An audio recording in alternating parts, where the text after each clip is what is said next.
अपना सहयोग प्रदान किया और बहुत चुनौतीपूर्ण काम होते हुए भी प्रातःकाल और शाम दोनों टाइम हमारे प्रधानमंत्री आदरणीय मोदी जी लगातार इस रेस्क्यू अभियान की हमसे सभी लोगों से लगातार जानकारी करते थे, लगातार अपना जो सहयोग देना था, जो उनका एक संबल था और उनका जो एक सहयोग और हम लोगों को जो भरोसा था और जो उन्होंने, मैं कहूं व्यक्तिगत रूप से उन्होंने मुझे एक काम भी दिया हुआ था, ये ड्यूटी दी थी कि किसी भी तरीके से इन सबका समन्वय करते हुए बाहर निकालना है। तो उनका अगर संबल न होता, उनका इतना जिस प्रकार से आज भारत सरकार की सारी हमारी एजेंसियां इस काम में लगी, तो निश्चित रूप से जो कठिन काम भी हमारे लिए आसान हो गया।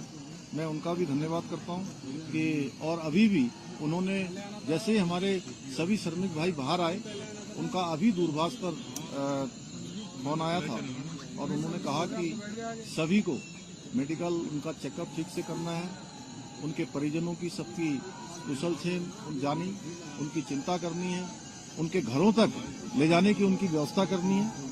सभी प्रकार से उन्होंने संपूर्ण चिंता करने का काम किया है। हमारे और भी सभी लोग इस काम में लगे हुए थे और विशेषकर से उत्तराखंड के हमारे सभी देवी देवताओं का भी मैं उनको भी नमन करता हूं कि उन्होंने बहुत काम किया। हमारे राष्ट्रीय जो सड़क परिवहन मंत्रालय है, उसमें आदरणीय गडकरी जी बीच में आए, उन्होंने भी यहाँ पर हर तरीके से इसको देखा और हमारे जनरल बीके सिंह जी, इनका मैं विशेष रूप से सबकी तरफ से और उत्तराखंड वासियों की तरफ से इनका मैं धन्यवाद इसलिए करता हूं कि एक कैंप बनाकर लगातार यहाँ पर रहे और एक दिन भी इन्होंने यहाँ से कभी ये नहीं सोचा कि मैं यहाँ से कहीं बाहर जाऊं और इस कठिन काम को लोगों को लगातार संबल प्रदान करने का काम, उनको प्रोत्साहन करने का काम और पूरा हमारा जहाँ सभी एजेंसियां लगी हुई थी, वहीं पीएमओ के भी सभी अधिकारी अपने अपने तरीके से इस पूरे अभियान को अपना सहयोग प्रदान कर रहे थे, योगदान प्रदान कर रहे थे। आगे आने वाले समय में हम ये जो जितने भी हमारे इस प्रकार के टनल उत्तराखंड के अंदर चल रहे हैं, उन सभी की समीक्षा भी करेंगे और वैसे तो भारत सरकार ने इसमें सेफ्टी ऑडिट कर दिया है, जिससे आगे निकट भविष्य में हमको इस प्रकार की किसी परेशानियों का सामना न करना पड़े। मैं सभी श्रमिक भाइयों को उनके उज्जवल भविष्य के लिए, उज्जवल जीवन के लिए मैं उनको सबको शुभकामनाएं देता हूं, उनके परिजनों को भी उनको भी शुभकामनाएं देता हूं। और लगातार इतना कठिन चुनौतीपूर्ण काम, जिसमें आपने देखा कि ऑगर मशीन मंगाई गई और पहले इंदौर से मंगाई गई, हैदराबाद से मंगाई गई और जिस प्रकार से मशीन बार बार अंदर टूट जा रही थी, जिस प्रकार से फंस जा रही थी, वहां पर गडर आ जा रहे थे, तमाम हार्ड रॉक आ जा रही थी, उसके कारण से वो बार बार रुक रही थी। लेकिन जो हमारे दिल्ली जल बोर्ड के और गोरखपुर से जो नीचे जाकर मैनुअल माइनिंग करने वाले थे, उन सभी का भी मैं अपनी ओर से धन्यवाद भी करता हूं, उनका मैं अभिनंदन करना चाहता हूं। मैं सभी से एक से अभी मिला हूं और उन मजदूर भाइयों से भी मिला हूं जो बाहर निकल कर आए हैं। सभी लोगों ने कहा कि हमको हर संभव कभी भी अंदर किसी प्रकार की परेशानी नहीं हुई। निश्चित रूप से ये हम लोगों के लिए एक बहुत सुकून वाली बात है कि इतना बड़ा एक आपदा आने के बाद भी सारे लोग जो है सकुशल बाहर निकल पाए।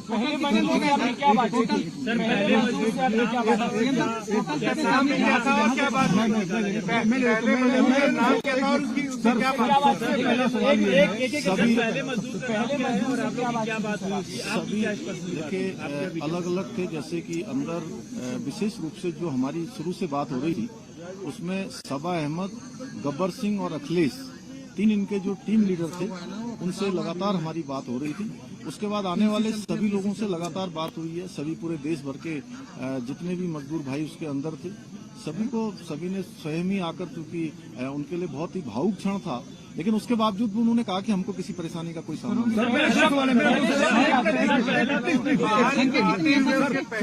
देखिए उनको मैं बता रहा हूँ, उनको उन्होंने ये कहा कि मैंने कहा आप लोगों को अंदर किसी प्रकार की कुछ चिंता तो नहीं हो रही थी। उन्होंने कहा नहीं, शुरू के दिनों में जरूर हमको चिंता हुई, लेकिन उसके बाद से जब आपसे बात हो गई, अन्य सभी लोगों से लगातार कम्युनिकेशन होने लगा, तो हमको पूरा भरोसा हो गया था कि आप लोग हमारी चिंता कर रहे हैं और हम अंदर नहीं रहेंगे, हम बाहर निकलेंगे। एक मिनट सर, सवाल ये है कि क्या आप जो रेस्क्यू करने गए हैं, नहीं, वो अच्छा प्रश्न पूछा, मैं बता रहा हूँ। एक मिनट इन्होंने जो पूछा मैं बताता हूँ। देखिए ऐसा है, नहीं, अरे पहले अरे इन्होंने जो पूछा मैं बता रहा हूँ। देखिए ऐसा है, ये सब लोगों ने बैठ के तय किया था कि जो सबसे छोटे होंगे उनको सबसे पहले निकाला जाएगा और जो टीम लीडर है वो 5 लोग वो सबसे अंत में निकले हैं। तो ये हाँ, एज में और जो भी क्राइटेरिया बनाया गया था सर सबको निकाल लिया गया है, सबको निकाल नहीं। जिस दिन देखिए ये 16 तारीख को जिस दिन ये अभियान तेजी से चल रहा था और लगभग 24 मीटर के आसपास पहुंच गया था, अचानक वाइब्रेशन तेज होने लगा और मशीन भी अंदर जाकर फंस गई। वो मोमेंट बहुत ही कठिन था और चूंकि उस दिन मैं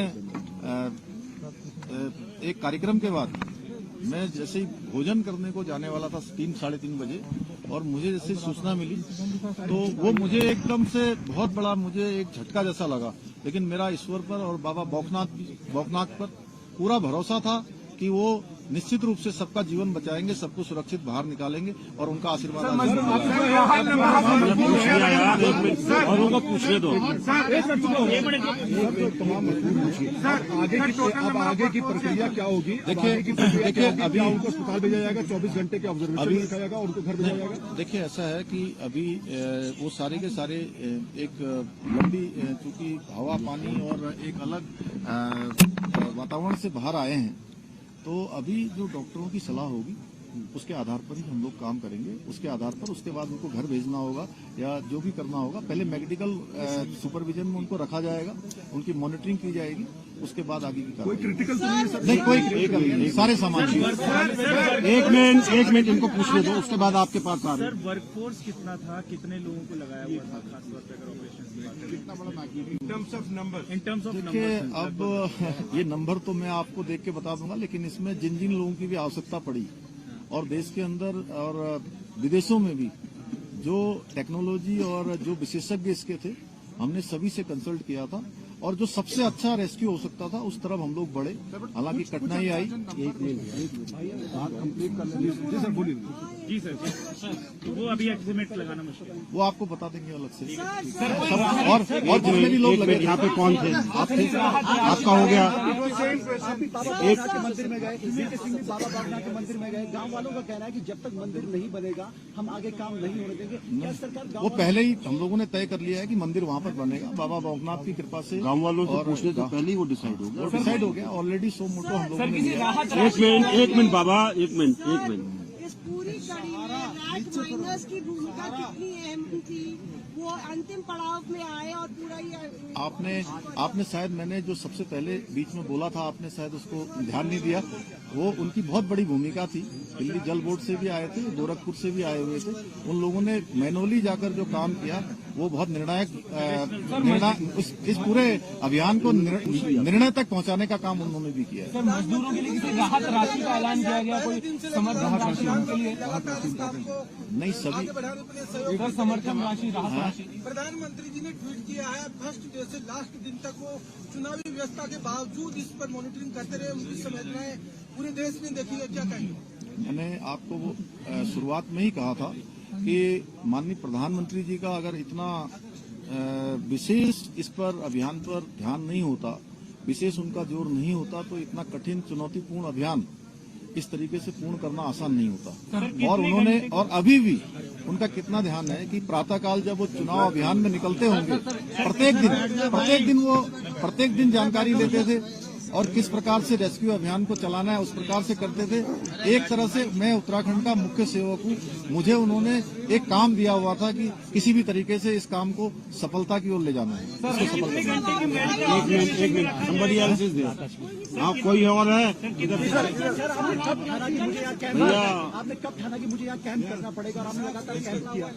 नहीं, मैं दीपावली के अगले दिन यहाँ आया था और उस दिन के बाद फिर मैं लगातार यहाँ आता रहा और एक समय ऐसा आया कि अभियान हमारा बहुत तेजी से आगे बढ़ रहा था, फिर बीच में रुका जब बीच में अभियान रुका तो उसके बाद मैंने तय किया कि जब तक ये अभियान पूरा नहीं होगा मैं सारा कामकाज यहीं पर रुककर करूंगा, कामकाज भी करूंगा और इस अभियान को भी पूरी तरह से देखूंगा। एक मिनट फ्रेम में आ रहे हो भाई, एक मिनट नहीं, राहत राशि के लिए देखिए, राहत राशि के लिए हमने अभी सभी श्रमिक भाइयों के लिए अपने उत्तराखंड राज्य की तरफ से 1-1 लाख रुपए की जो है व्यवस्था की है। 1-1 लाख रुपए की जो है कल हम उनको सभी को चेक सौंपेंगे और भी जो सहायता होगी वो करेंगे। और NHI DCL जिसमें वो सभी लोग काम करते हैं उनसे भी हम अनुरोध करेंगे कि उस हमारे इन श्रमिक भाइयों को जो 41 हैं उनको जो है कुछ दिनों के लिए 15 दिन 20 दिन या 1 महीने के लिए सवेतन उनको जो है उनके घर जाने के लिए और रहने की जो है अनुमति देंगे। धन्यवाद सर। कितने घंटे की एक मिनट इनको पूछ लेने दे भाई। Sir may be in terms of the cost जो भी लगी या वर्कर्स और दूसरा क्या एयरलिफ्ट करने की बात आ रही है, नॉट फॉर मेडिकल बट घर जाने के लिए। अभी देखिए, सबसे पहले अभी सभी लोग बिल्कुल जो भी अभी चेकअप हुआ है आने के बाद उनका ब्लड प्रेशर चेक हुआ है, अन्य जो भी जरूरी जो शुरुआती जो लक्षण होते हैं वो किसी प्रकार के किसी भी कमजोरी के या किसी थकावट के किसी बुखार के कोई भी लक्षण उनके अंदर नहीं है, सारे के सारे स्वस्थ हैं। और इतना बताऊं कि जब उनके लिए अंदर स्ट्रेचर की व्यवस्था की थी कि वो स्ट्रेचर से आए, उसमें स्ट्रेचर में नहीं आए, सारे लोग क्रॉलिंग करके आए हैं, तो वो सब स्वस्थ हैं और अच्छे तरीके से थे। इसलिए पहला सवाल जो मेरा था, हाँ, मुझे हम लोग को मैग्नीट्यूड समझा दीजिए, कितना बड़ा ऑपरेशन था, may be in terms of कितना कॉस्ट आया या फिर इन टर्म्स ऑफ कितना वर्कफोर्स। अब देखिए, अभी तो पहले कॉस्ट को देखते कि हम लोग पहले उनके जीवन को सुरक्षित बचाते या उनको बाहर निकालते। हमारी पहली प्राथमिकता थी कि कॉस्ट कितनी भी लगे। हमारे प्रधानमंत्री जी ने कहा था कि किसी भी कीमत पर सबको सुरक्षित बाहर निकालना, ये हमारी प्राथमिकता थी। धन्यवाद।